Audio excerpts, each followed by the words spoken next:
Welcome to the Series 7 Top-Off Study Guide, audio lessons for the new Series 7 exam. It's taken me a while. I've been at this for months, and I finally completed it. And I'm going to be offering some sample lessons to you in the podcast, the Series 7 podcast. Also, I'm going to put the sample lessons in the SIE podcast, the Securities Industries Essentials Exam podcast. And also probably in CD Baby. And wherever I can put these out there, I'm going to share these with you. Also, you are going to be able to sign up for these sample lessons at the website. So you will get multiple opportunities to download these lessons and see if they make sense for you. I'm going to be sharing 6 lessons with you. Starting with lesson number 2. I'm skipping over the first lesson, which is basically an introduction to the Series 7 Top-Off exam, the new Series 7 exam. And I'm going straight into the guts of the material, starting out with lesson number 2. Now, if you decide that these lessons are valuable to you, you can always go to the website and purchase the full bundle of audio lessons. The website is www.series7podcastcomp2727.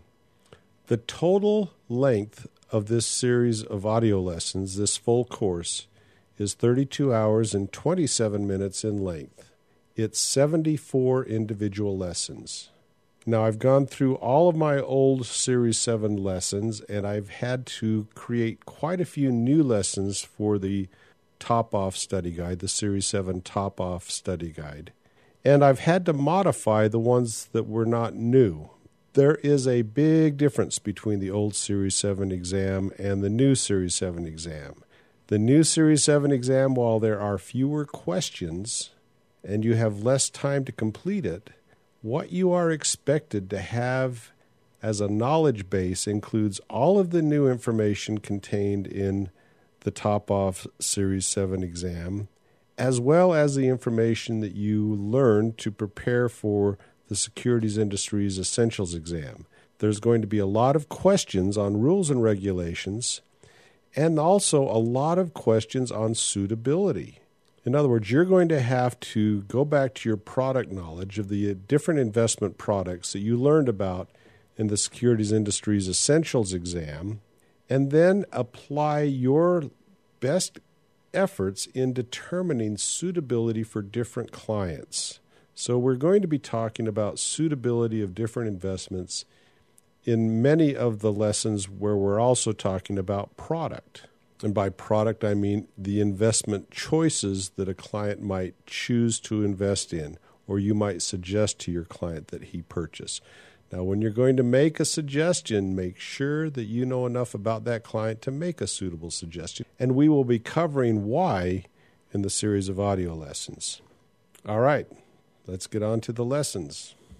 This is the 5th sample lesson for the Series 7 Top-Off Study Guide, audio lessons for the new Series 7 exam. This lesson is on the Securities Exchange Act of 1934, and it's a long lesson, 40 minutes and 14 seconds in total length. Make sure you understand the Securities Exchange Act of 1934.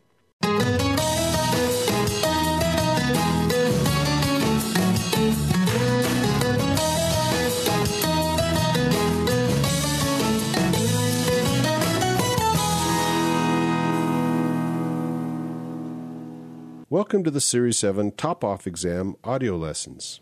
This is lesson number 6, and in this lesson we're going to be covering the Securities Exchange Act of 1934. Today we're going to be talking about the Securities and Exchange Act of 1934. This is the act that regulates the secondary trading of securities. When you think about the Securities and Exchange Act of 1933, think about initial public offerings and what is required to make full disclosure in offering a stock to the public. When you think about the Securities and Exchange Act of 1934, think of regulating the market in trading of the issues after they're out there in the market trading. So this is the act that regulates, among other things, brokers and exchanges, but primarily it determines how stocks are traded in the United States, what is prohibited, what's not prohibited, and what are fair trading practices. So the Securities and Exchange Act of 1933 and 1934 were pretty much passed at the same time. The Securities and Exchange Act of 1934 established the Securities and Exchange Commission. And both these acts, both these laws, both these rules came about as behavior by broker-dealers that, let's just say, was less than honorable prior to 1934. Which led to the Great Depression, the crash of the stock market, and the Great Depression. So these basically changed the trading practices of a lot of broker-dealers. Before 1934, I should say, before the crash of 1929, a lot of insider trading was taking place, and that is one of the big aspects or the big changes that was brought about by the Securities and Exchange Act of 1934. Interesting. There's very, very strong prohibitions against insider trading except for one special group in the population, and that special group seems to be our politicians. Our politicians, our senators and congressmen, have exempted themselves from insider trading rules. In other words, they can profit on all the insider trades that they can come up with. And who is in a better position to find out who's going to be awarded government contracts. There was a big to-do about this a few years ago. Congress changed the rules, and then guess what? They changed them back again. So these rules apply to everybody in America except for our representatives. Interesting. They seem to think they have a special right to be able to profit on insider trading. In my opinion, that's not right. All right, enough from my editorial comment. Let's get on with what the Act talks about. Again, it established the Securities and Exchange Commission. What the Act does not apply to, and none of these, the Securities and Exchange Act applies to non-exempt securities. And we talked about exempt securities in the previous podcast. And exempt securities are municipal bonds, government bonds, private placements. I think basically that's about it. So the SEC Act of 34 does not apply to exempt securities, so it applies to non-exempt securities. It regulates trading practice and reporting requirements of brokers and exchanges. We'll go into that in detail. It goes into great detail about insider trading and insider rules. It has prohibited transactions. It deals with company financial reportings and proxy statements, what is required and what's not required. And that's pretty much it in a nutshell. But let's go into the details of what the Securities and Exchange Act of 1934 talks about. The Securities and Exchange Act of 1934 was amended in 1988, and I'm going to talk about it as if it is amended. I don't think you have to know what was amended, but you need to know what it includes now. In the Act, there was one sort of catch-all rule, and this is probably a rule you need to know. It's called the 10-B-5 rule. And basically, it's a catch-all rule that says if it looks like a duck, or walks like a duck, it quacks like a duck, it is a duck. In other words, just because it's not prohibited in the Securities and Exchange Act of 1934, if it looks like fraud and can be proved as fraud, it is prohibited. So it sort of takes the idea that this is the spirit of the law, and even though an action may not be specifically prohibited, if it appears to manipulate stocks or get around insider trading rules or basically smell bad, it may be prohibited under this rule, under the 10-B-1 rule. So just because I don't talk specifically about what is and what is not prohibited doesn't mean it's not prohibited. Okay. Let's first of all talk about, and this is probably one that you're going to be tested on fairly extensively, is what defines an insider. That rule was changed to be much broader than the initial rule. In the initial rule, an insider was considered an officer and a director and anybody with at least a 10% stock holding in the company. Later on, an insider was expanded to include anybody that has non-public material inside information on the company. But under the classic definition of the term an insider, there are specific rules of trading for officers, directors, and 10% stockholders. But trading on non-public material information would be insider trading. So if you have non-public material information on a company that you trade on, that's considered insider trading. Proving it's another thing. There's been a lot of talk, a lot of activity by the SEC to try to prove insider trading. So far, their conviction rate is fairly mixed. Well, let's just go into some practices that I've seen in hedge funds over the last few years. Several hedge funds put together expert consultants, or a group of people they would call up on specific companies, specific industries, and try to gain knowledge on those companies. Now, these wouldn't be the officers or directors of the companies, but they may be project managers, they may be highly placed key employees of the company that under the old term were not considered insiders by the definition of the original Securities and Exchange Act of 1934.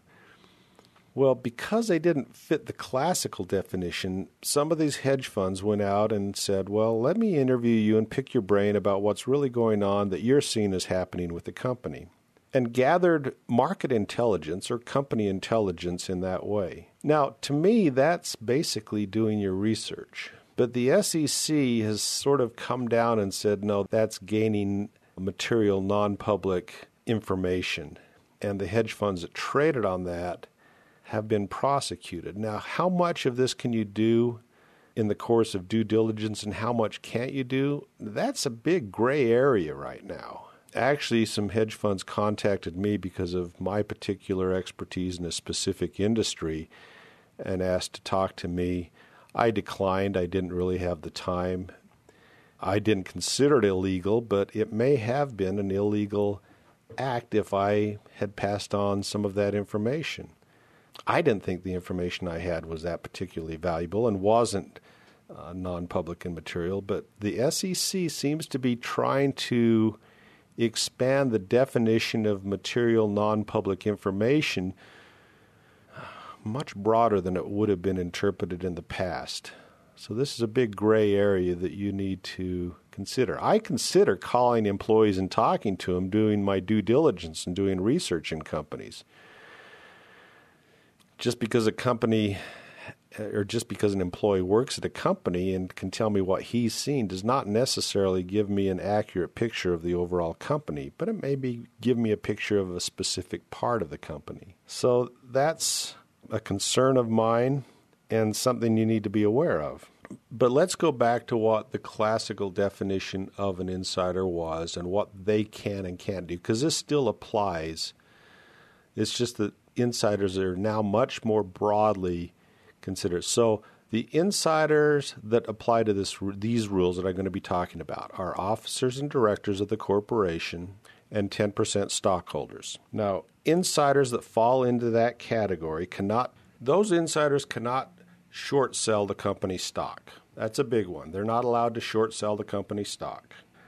However, they are allowed to short against the box. And what does that mean? Well, shorting against the box means that if you own a position of a stock and you want to lock in your profit or loss, then you can short the equivalent amount of shares that you already own. Now, why do people do this? Most often people do this in order to move a taxable event from one year to another year, and it locks in that taxable event at the current prices. So, for instance, let's say on December 1st, you had a profit in a stock, but you wanted to sell that stock, but you didn't want to pay taxes on that stock, or the tax rules changed the next year. You could sell the equivalent amount of shares that you own and effectively lock in the price on that stock. Because if the stock went down, you would make it on the short position. If the stock went up, you would make it on the stock and lose it on the short position. So it effectively keeps you in the same place for a period of time. So insiders, in the classic definition, officers, directors, and 10% stockholders can short against the box, but they can't take short positions on the company's stock. What about the advisors to a company? What about the accountants and lawyers? Well, they actually have been found in several court cases to be considered insiders. It's not codified, but it has been found in several cases that the accountants and lawyers of corporations that they do work for do have access to material non-public financial information, and trading on that information makes them an insider. So there's been some court cases that say that they are not allowed to short sell stock as well. So insider trading is a fairly gray area. So what if you happen to know an officer or director of a public corporation, and he says to you, well, I can't trade on this information, but hey, I'm going to tell you something, and you might want to take advantage of this information. Well, that's considered inside information, and if you trade on that material non-public information, are also considered an insider. So there's a tipper and a tippee rule. Both fall under the rules of insider trading. So when can officers, directors, and 10% stockholders and people with material non-public information trade on that information? Well, the answer is once that information has been made public, then you can trade on that information. Prior to that, you're considered committing insider trading, which has some significant fines. And there's a couple definitions for what the fines could be. If it's just a person who trades on insider information and not an officer, director, or control person, what's called a control person, an officer, director, or 10% stockholder.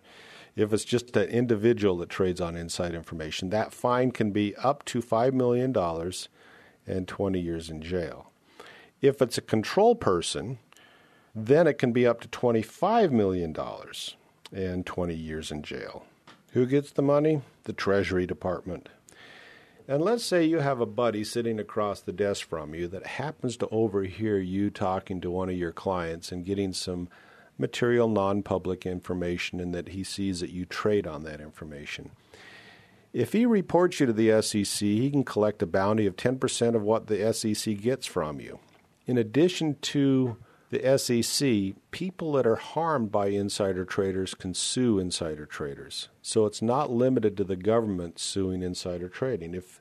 If an individual has been harmed, he has the right to bring an action against the inside trader. So it's not just the SEC that can bring actions against inside trades or inside traders. Let's talk about what companies are required to report. Once a company is out there trading on the market, they have to file several reports. These are required reports by the SEC. First of all, there's the 10K, which is the annual report. Then there's the 10Q, which is the quarterly report.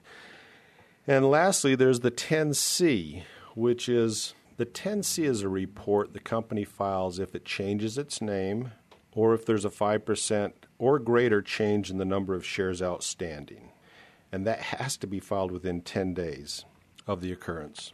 And there's one other report that has to be filed. That's the 8K, and that's if the company files for bankruptcy, changes the composition of its board of directors, there's a merger or divestiture, and if any of those events occur, that has to be reported within 4 days of the event, 4 business days of the event. The 10K and the 10Q report, a lot of the information contained in those is financial information. There's going to be the income statement. In the annual report, the income statement, the balance sheet, the cash flow statement. Those have to meet generally accepted accounting principles, GAAP. That's called GAAP. The 10Q, they are non-audited. Those are quarterly reports, and those are not audited. The 10K is an audited financial statement.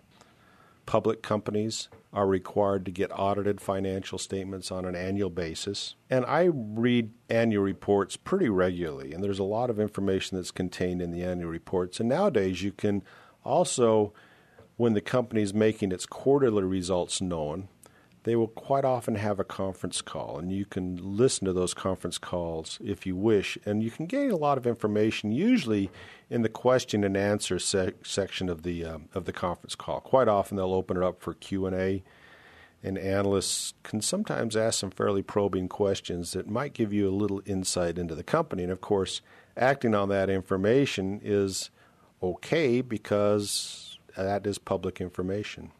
The SEC Act of 34 also changed the ways margins and loans are made by brokers to its clients. That now falls into the Federal Reserve Board's jurisdiction, and there's two regulations that regulate margins. The regulation of margins from brokers to their customers is regulated under Regulation T, and the regulation of credit extended to banks and brokers is Regulation U. Don't know that you need to know much more than that, except Regulation T you will deal with on occasion, because what will happen is if your client falls below margin restrictions, and we'll have a podcast that deals with margins later on, but it's always Regulation T you're dealing with your clients.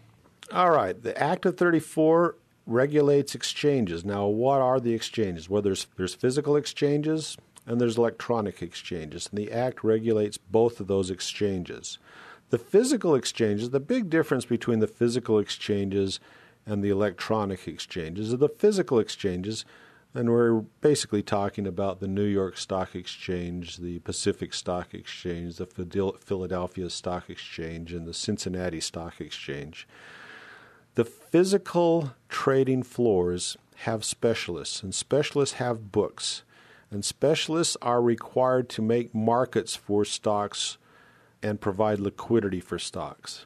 You can read up on what a specialist does on your own time, but the bottom line is trading floors have specialists that have their own books of orders, and that's non-public information. And they are required to provide liquidity to stocks even if there's really a mismatch between the bid and the ask. That's the job of a specialist. In an electronic exchange, that is all done electronically. You will see bids and asks, and the dealers that make the bids and the ask have to stand behind those bids and the ask. And you can see how many shares are willing to stand behind on each bid and each ask. And once those bids and asks are filled, new bids and asks come into play. So that's totally done electronically. There's a couple other exchanges out there. There's the alternative trading system, and it's sort of a quasi-exchange. It's a small private network of broker-dealers and other participants. And then there's the Electronics Communication Network, and this is basically totally anonymous matching of buy and sell orders. It's a black box. Institutions quite often will use all three exchanges, the listed exchanges and the ATS and the ECN exchanges, if they're trying to move a large block of stock, because running it all through one exchange may affect the price of the stock more than they would like. The Act of 34 authorized the formation and the registration of national securities associations, and these would have been the NASD, the NYSE, but pretty much that all falls under the FINRA. The NASD merged with the New York Stock Exchange in 2007, and where those two were two separate self-regulatory organizations, they became one, and that one is now called FINRA, which stands for Financial Industry Regulatory Authority, and that's who conducts the civil examination. The Act also set forth specific rules for proxy solicitation. So the Securities and Exchange Act of 1934 regulates proxy solicitations and defines what has to be included in a proxy solicitation. When you get your proxy statement, the information that's contained in the proxy statement is not necessarily the same information you'll receive on the 10K and 10Q reports. And the one big difference is a lot of the proxy statement is devoted to the compensation of officers of the corporation. And you don't see that in the annual report. So if you want to see how the officers and directors are paid, you need to go to the proxy statement. Also, if the company wants to raise additional shares or sell additional shares, change its charter, by selling additional shares, they would have to get an authorization to increase the number of authorized shares. Now, if the shares are already authorized, they can always sell those shares in a secondary offering on the market. But if they need to increase the number of authorized shares, they have to do that in the proxy statement. So proxies are regulated under the Securities and Exchange Act of 34. The Act also requires that people that acquire, individuals or institutions that acquire a 5% ownership in a company's stock are required to report that within 10 business days of acquiring a 5% ownership. And then at that point in time, they need to make a statement on what their intentions are. If they are just intending to be a passive investor, then they file a 13G. If not, then they need to make their intentions known. This prevents sneak takeovers of companies. So let's talk about how the Act regulates broker-dealers. Well, first of all, it requires that broker-dealers register with the SEC. And it also requires that the broker-dealers maintain a minimum net capital, and part of that has to meet what is called minimum liquid capital standards. You're not going to be asked what those capital standards and requirements are, but you need to know that they are required to have a minimum capital and a minimum liquid capital as well. They are required to segregate fully paid customer securities. And what does that mean? That means if you go in and buy a stock and pay 100% for that stock and you don't borrow against that stock, that's considered fully paid customer securities. If you margin your stock, there's different rules for that. They are required to buy back stock for customers that have reneged on their transactions within 10 business days. This is going to happen to you at some point in time in your career. You're going to have a customer that calls you up and says, I've got the stock certificate, I want you to sell the shares, and then that customer goes on vacation and forgets about delivering the stock certificate to you. When that happens, the client's account is restricted. The broker has to go in and buy back that position to cover that position because the broker cannot deliver the securities that were promised. And most of the time, if there's a loss, they're going to hit you, the broker, up for that loss. There's a rule that says know your customer, and that's always the catch-all rule that says, hey, if you screwed up, it's your responsibility because you didn't know your customer. Some brokers may help you out. Some broker-dealers may help you out, but my experience has been when that occurs and there's a loss, it comes out of your paycheck. If there's a profit, it goes to the firm. So you can't play this game and make a profit on it. It only costs you money. It works both on the buy side and the sell side. If a client buys a stock and doesn't pay for it within 2 business days, that's the requirement for the settlement of a stock trade. But if he doesn't do it within 10 days, then the firm has to go back in and cover that trade to sell that stock. And again, if there's a loss, you pay for it. Say your client has some money in the brokerage firm. This is pretty common. It's just sitting there in the money market funds waiting to be used for purchases. Companies have to give an accounting of that. They have to receive at least a quarterly notice of the money sitting in their account. And for the most part, companies, broker-dealers, they're required to send out at least quarterly statements. And if there's activity in the account, they send out monthly statements. Broker-dealers are allowed to let a client opt into electronic delivery of confirmation and statements. On a semi-annual basis, broker-dealers are required to send customers a copy of its audited balance sheet. The income statement's not required, but the balance sheet is. The broker-dealers are allowed to pay for order flow and to route trades to specific dealers. If they do that, and they make a payment for order flow, this has to be disclosed to customers, and that's done in the confirmation. There's a trade and tick. Once in a while, you may have a fast market, and if you have clients that are trading into this fast market, they may not be happy with the executions they receive. And they may call you up and say, hey, when we talked, the stock was trading at X, and when I bought it, geez, it's Y. What happened?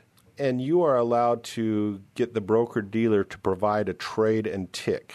And what that will show is all the trades that occurred in a stock for a period of time and shows when your customer's transaction took place. I've done that in the past. You'll have it happen. This usually solves any issues that you have with your client. Broker-dealers are not in the business of playing favorites. Usually it's first come, first serve on trades. It's pretty much standard. But clients are allowed to ask for that. That's called the disclosure on request of routing of customers' orders. And they can go back 6 months to get this information. Now, there's a document the broker-dealers make publicly available, and that's probably you'd find it at the company's website. That's a quarterly report that details the routing procedures and the payments for order flow. All right, now let's talk about specific unlawful practices under the Act of 34. Wash trades, buying and selling to try to create the illusion of volume in a stock is illegal. Front-running customers, if you know that there's going to be a bunch of trades coming to the market, you can't place an order front-running that batch of securities. Manipulating stocks, acting as a group to move a stock up or down is prohibited. Giving false information to induce a buy or a sale of a stock is prohibited. Going and blogging about a stock is a gray area, especially if you're providing misleading information. It's probably illegal. If it walks like a duck, talks like a duck, quacks like a duck, it is a duck. So that falls under that big catch-all rule that we talked about earlier. Accepting payment for telling clients that a stock's likely to go up or down is illegal. Pegging a security is illegal, except in the case of an initial public offering, brokers and underwriters are allowed to buy and sell stock to try to stabilize a stock. That's during the period immediately following an initial public offering. After the initial public offering date, after that quiet period is expired, it is prohibited to buy and sell stock to try to peg a stock. You have to let the market go where it wants. So what are the statute of limitations on insider trading and manipulation and unlawful practices? Suits can be brought within 1 year of discovery, and the statute of limitations is 3 years. Now, any of those prohibited practices we talked about is considered manipulation, and that's considered fraud under Section 10 of the Act. All right, the last thing we're going to talk about are penny stocks. There's some special rules regarding penny stocks, and here's what they are. And this really comes down to boiler room operations, where companies are calling and touting stocks. And these are solicited orders we're talking about. These are not unsolicited orders. So if you call a client and get him to buy a penny stock, and a penny stock is defined as a stock selling at less than $5, not trade on the NASDAQ or on the listed exchanges, these are bulletin board stocks or over-the-counter stocks, then you are required before you sell this stock to a client to obtain detailed information about that client's financial situation, their experience, their investment objectives. You are required to know your client. That's a know your client rule. Then you are required, based on that information, to determine whether this investment is suitable for that client. And then if you make those two determinations, before you can effect that transaction for the client must receive in writing your assessment of his financial condition and why you think this investment is suitable for him, and he must sign that. And if he disagrees with the analysis, then he is told not to sign that, and that's in boldface. Once those things have occurred, then you can sell him the stock. Now, there's some exclusions to that. First of all, if he's an insider or if he's an officer or director of the corporation, that's not required. If he's an accredited investor, it's not required. If your firm doesn't really deal in penny stocks and it accounts for less than 5% of revenues, that's not required. And if it's an unsolicited order from your client, that's not required.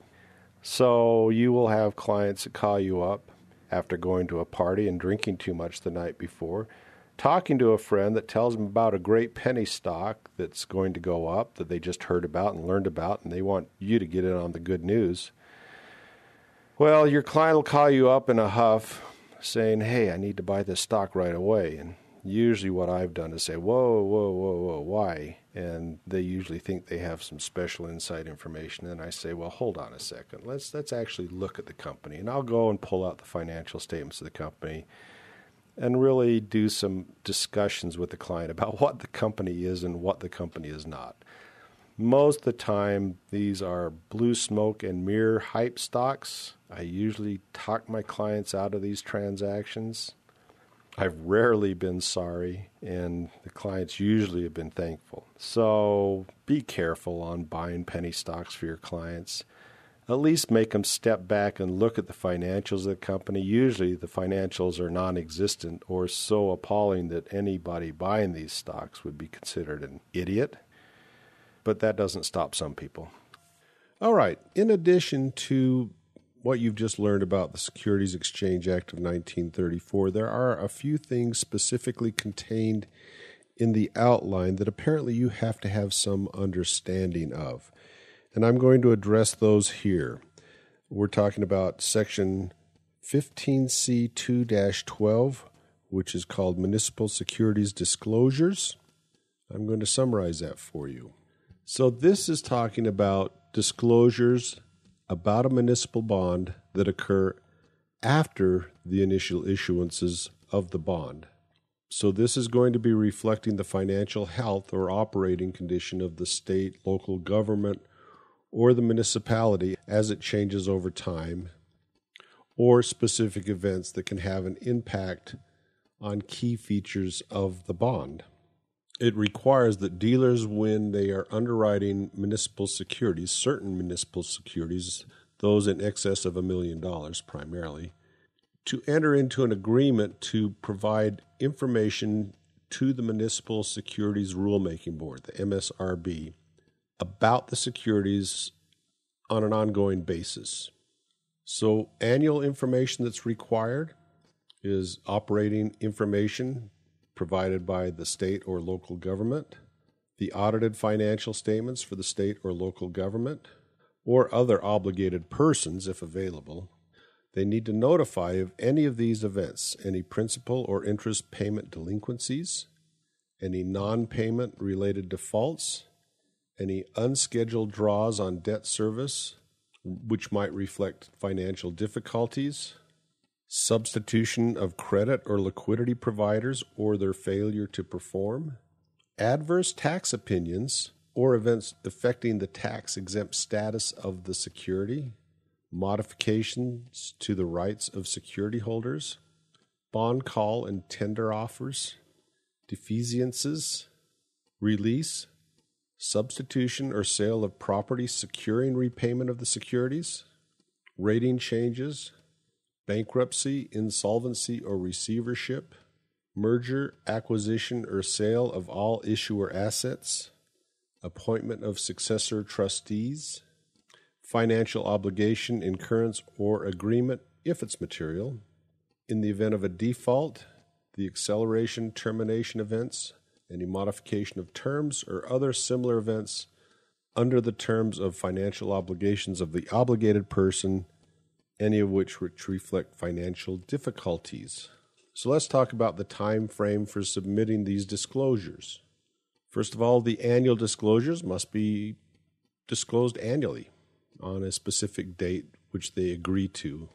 And the other disclosures must be submitted to the Electronic Municipal Market Access website within 10 days of the event. So here's the exceptions from this rule. The entire issue is for less than $1 million. The bonds are sold to investors in authorized denominations of $100,000 or more to no more than 35 sophisticated investors.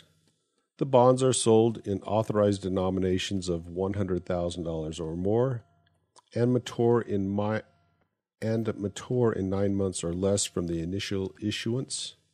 the bonds were issued prior to July 1995 or prior to December 1st, 2010 for certain puttable securities. Where can you find this information? The MSRB EMA website is a publicly available website which displays continuous disclosure information submitted since July 1st, 2009. So that's where you'd go to, the EMMA website, Municipal Securities Rulemaking Board's EMMA website. All right, that's all you need to know, or probably more than you need to know about the Securities Exchange Act of 1934, Section 15C2-12, entitled Municipal Securities Disclosures. And the other one we want to talk about regarding the Securities Act of 1934 is Section 15C3-3, entitled Customer Protection, Reserves, and Custody of Securities. All right, this one's fairly complicated, but I'm going to read right from the Securities and Exchange Commission website. The Customer Protection Rule Initiative, CPR initiative, is intended to address historical or ongoing violations of Section 15C3 of the Securities and Exchange Act of 1934 and Rule 15C3-3. As described under the CPR initiative, broker-dealers that have failed to comply with customer protection rules may self-report to the Division of Trading and Markets and the Division of Enforcement of the U.S. Securities and Exchange Commission. If an enforcement action is warranted, the Division of Enforcement will recommend favorable settlement terms for self-reporting broker-dealers. Then it goes into the background. The Customer Protection Rule seeks to avoid, in the event of a broker-dealer failure, a delay in returning customer securities, or worse, a shortfall in which customers are not made whole, by requiring broker-dealers to safeguard both the cash and securities of their customers.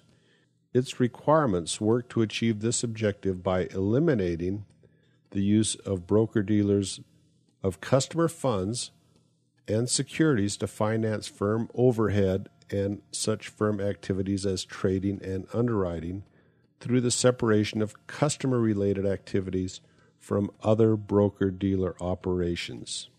For customer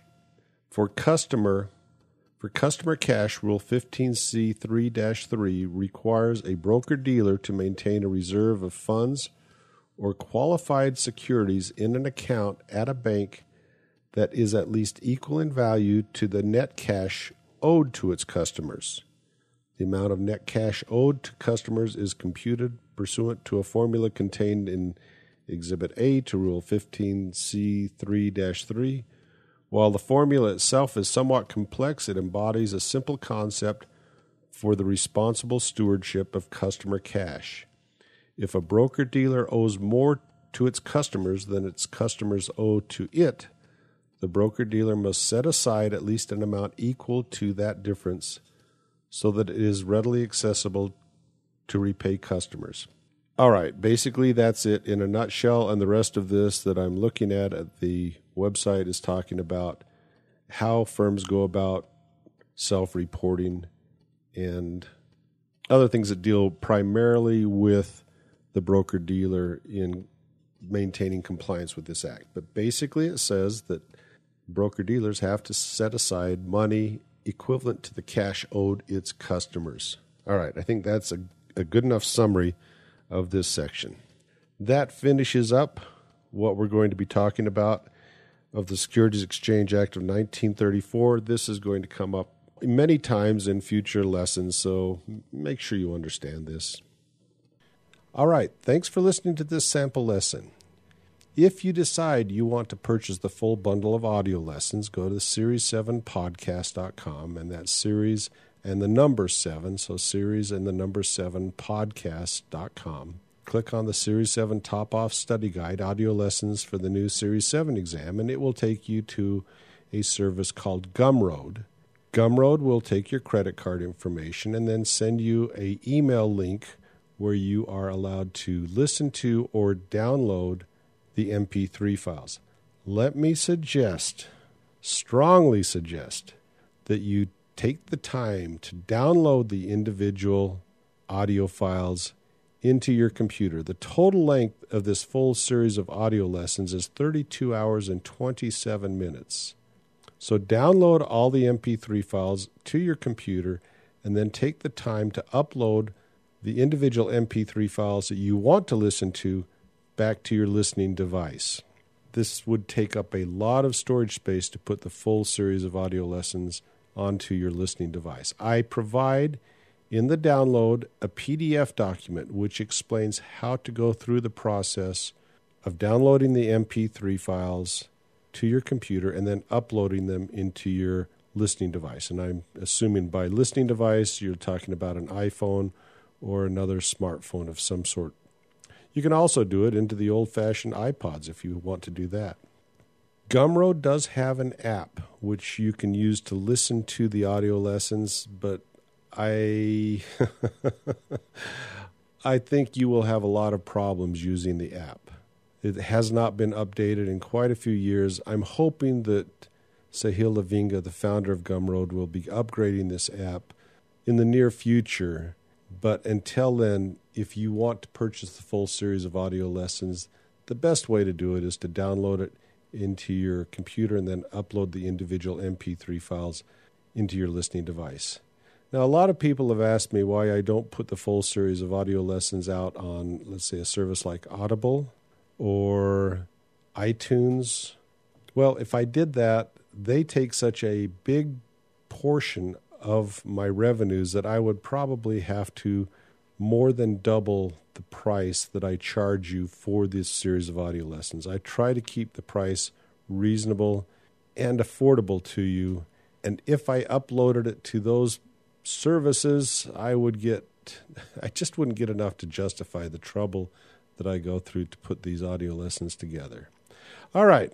Best of luck in your studies. I hope you find these audio lessons useful.